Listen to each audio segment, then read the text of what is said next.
है, मांगे से भला मिलती है कभी। दिल जोश में ला, फरियाद न कर, तासीर दिखा तकरीर न कर। फिर तवज्जो से सुने, ये भीख नहीं आजादी है।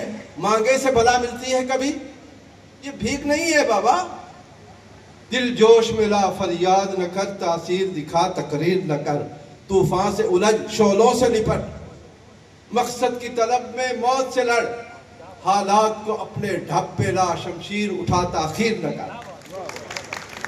ताकत की सदा, ये जुमला मेरी सारी कौम नोट करे।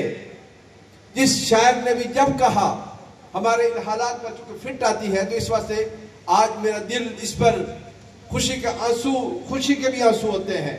वही मेरे आंसू मेरे आंखों में हैं। लेकिन मैं सच ये कहता हूँ कि जिसने भी कहा है सच कहा है। और हमारी मुसल्लह फ़ौज और पाक फ़ज़ाइया ने ये जंग लड़ के यही पैगाम दिया है कि ताकत की सदाकत के आगे बातों की हकीकत क्या होगी।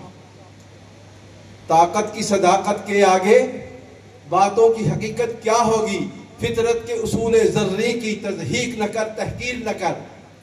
और बैतुल मुक़द्दस हो या कश्मीर हो, जहाँ कहीं भी हमारी ये तहरीक आज़ादी की चल रही है, गज़ा की हमारे मुसलमान जो कुर्बान हो रहे हैं, सब के लिए यही पैगाम है कि मगरब के सियासतदानों से उम्मीद न रख बहबूदी की। मगरब के सियासतदानों से उम्मीद न रख बहबूदी की। या ताकत से कश्मीर छुड़ा या आरज़ूए कश्मीर न कर।